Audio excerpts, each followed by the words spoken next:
Bienvenue sur Invest Academy. J'espère que vous allez bien.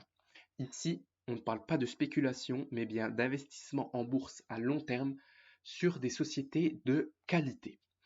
Avons-nous une opportunité d'investissement sur l'action Beneteau? C'est la question à laquelle on va essayer de répondre en se basant sur les résultats financiers qui sont sortis pour l'année 2022.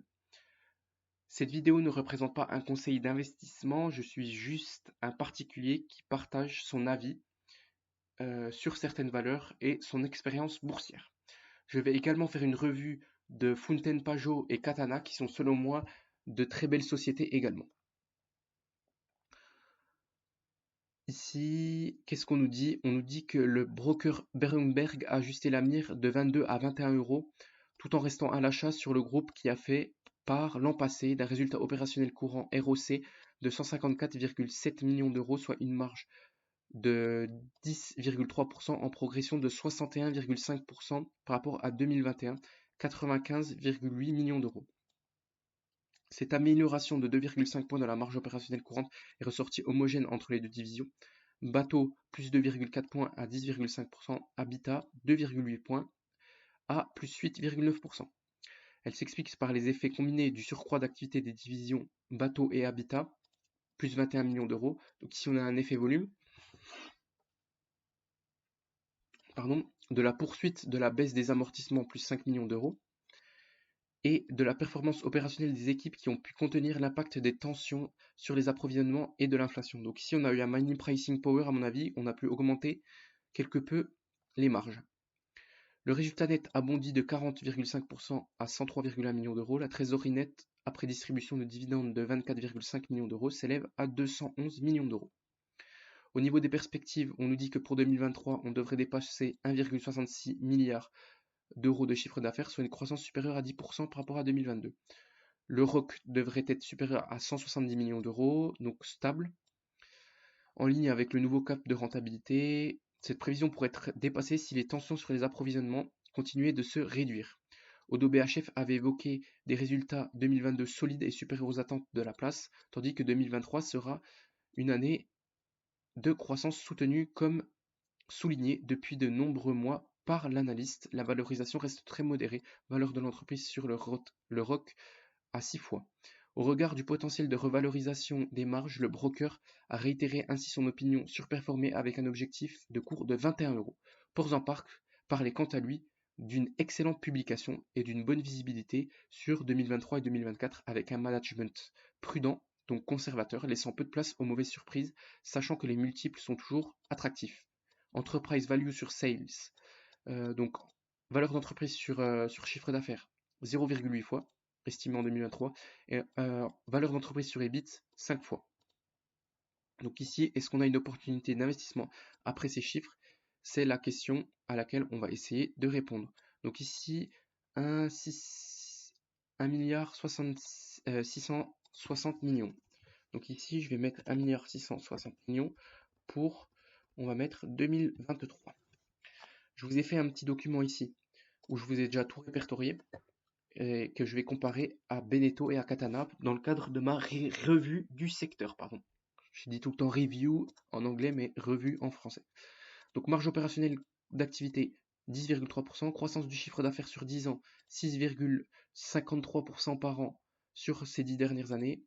Deux premiers secteurs du chiffre d'affaires, leader européen des habitats, c'est-à-dire 17% du chiffre d'affaires, c'est-à-dire construction de mobil-homes pour les campings, etc., etc. Et leader mondial de la plaisance au niveau du... Ici, si on se place ici, on veut à propos l'essentiel, voilà. Donc 83% du chiffre d'affaires est fait. Groupe Beneteau est leader mondial des industries nautiques et leader européen des habitats de loisirs. Donc leader européen, leader mondial des industries de nautisme. Donc 83% du chiffre d'affaires. Rendement du dividende non actualisé, parce que le dividende est en augmentation, 1,93% actuellement. Marge nette, 8,24%. J'ai actualisé avec les résultats. Price earning actualisé avec les résultats, 11,68 fois les bénéfices vous payez actuellement. Détention du capital, 54,36%. Très important, je vous l'ai remis ici, que j'aime les entreprises familiales.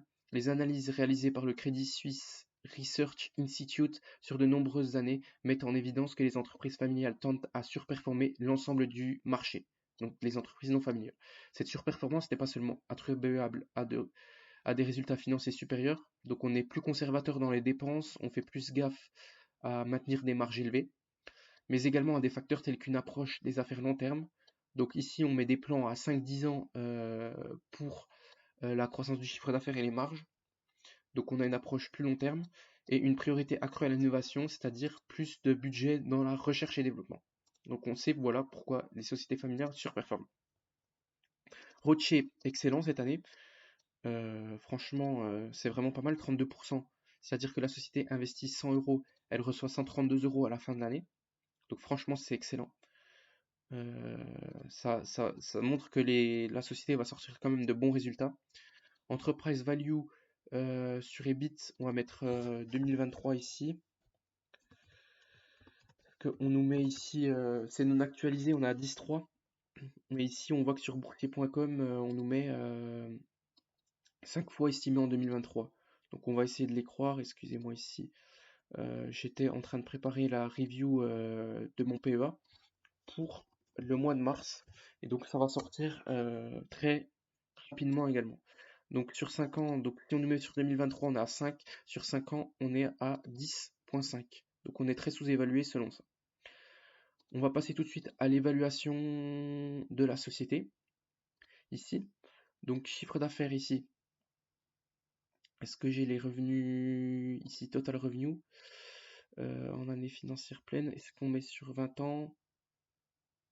Voilà. Oula, la société est vraiment très cyclique. J'ai moins ça, c'est plus cyclique que Fountain et Katana. 2008, tout le monde a souffert, mais là, c'est vraiment très cyclique. Donc, franchement, j'ai moins cette société par rapport à ces deux concurrentes. Sur le segment bateau, bien sûr, parce que Habitat, personne ne fait de l'habitat à part Beneteau et Trigano d'ailleurs. Ici, voilà.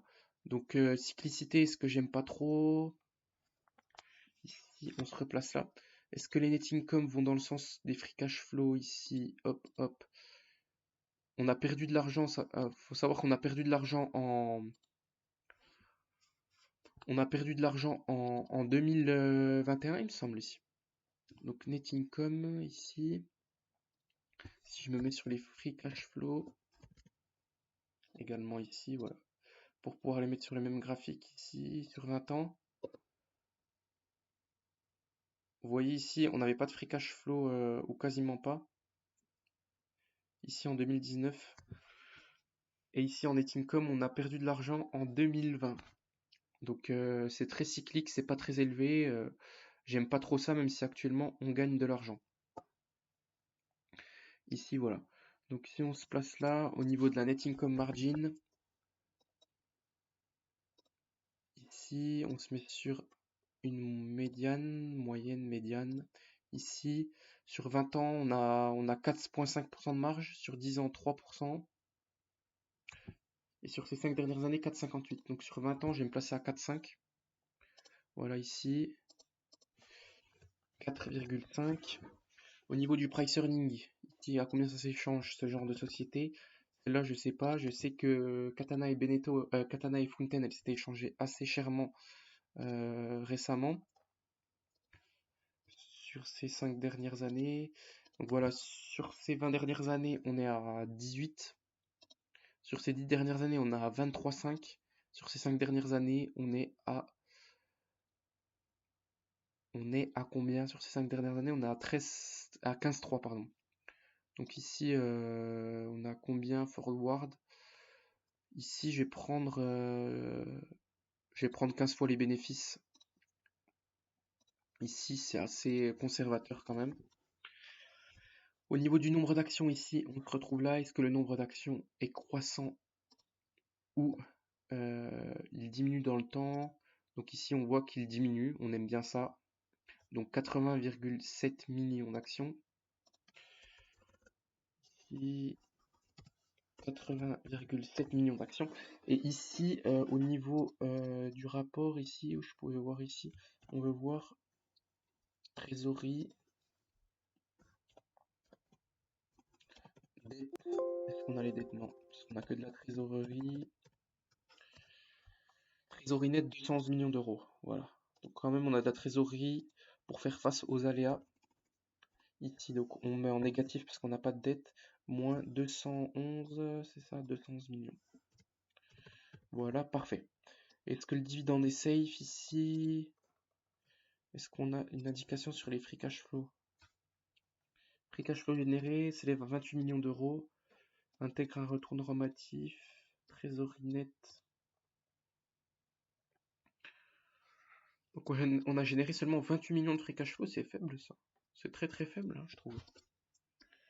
Mais bon, passons. Donc si on distribue la totalité des net income ici, 103... Qu'est-ce que je fais? 100... Voilà, on va prendre 103 divisé par la market cap actuelle qui est de 1,230 milliard. 1,230 milliard ici. Si on nous distribue la totalité des net income, on a un rendement actuel de 8,3%. Donc le dividende est safe. Vraiment safe actuellement. Voilà tout. Et donc ici, on passe à l'évaluation. Donc ici, je prends 1,660 milliard fois la marge nette qui est très fluctuante. Ici, on fait fois 0,045. Ici, fois 15 fois les bénéfices, plus le cash qui est de 211 millions, divisé par le nombre d'actions à 80,7 millions d'actions. Et on se retrouve à un prix à 16,50 € ici. Donc moi, je suis conservateur. Et aujourd'hui, ça ne représente pas une énorme opportunité d'investissement, sachant qu'on cote à 15 actuellement. Ici, on a dit 16,5 €, on cote à 15. Donc si on fait 16,5 divisé par 15, ça nous fait 10% de upside actuellement pour l'exercice 2023. Voilà, parce que je voulais comparer ça à Fountain par exemple. Vous voyez le chiffre. Attendez, on va se mettre tout de suite ici.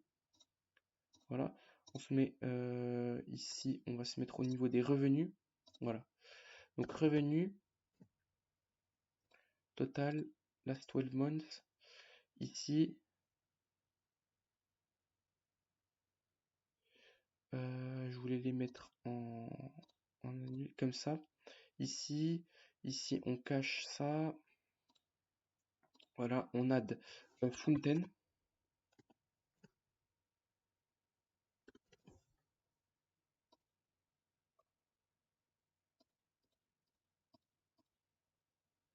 On le décale.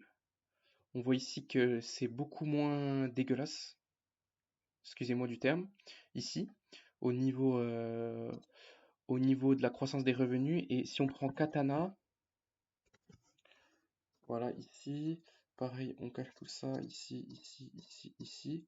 Et c'est vraiment ici et ici. Pourquoi j'arrive pas? J'ai le monter en haut, voilà. Ici, vous mettez sur ces 10 dernières années, sur ces 20 dernières années. Voilà. Vous voyez ici Katana. On a une belle croissance des revenus quand même, notamment depuis 2017. Fountain, pareil, bonne croissance. Et ici, franchement, de 2008, ça a souffert pour tout le monde, mais là, ça a trop fluctué selon moi pour Beneteau. Donc c'est moins bien géré.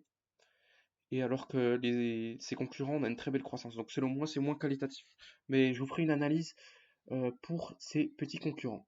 N'oubliez pas, il me reste 8 places pour profiter des 80 € offerts à l'ouverture de votre compte chez Hello Bank, compte courant avec la carte Hello One. Vous déposez 10 €, ça prend 15 minutes, vous gagnez 80 €, vous les réinvestissez rapidement. C'est de l'argent facile, c'est de l'argent gratuit. Et pour ce faire, vous devez m'envoyer par mail nom, prénom et votre adresse mail. Bah, je l'aurai avec votre mail, ça peu importe. Au mail suivant invest.academy2@gmail.com. Ça serait bon pour vous pour réinvestir en bourse et ça me ferait un petit soutien financier pour mon travail. C'était tout pour moi. On se dit à très bientôt sur Invest Academy. N'oubliez pas d'activer la cloche des notifications, de vous abonner, de liker la vidéo et de commenter si ça vous a plu. C'était Invest Academy. Ciao ciao.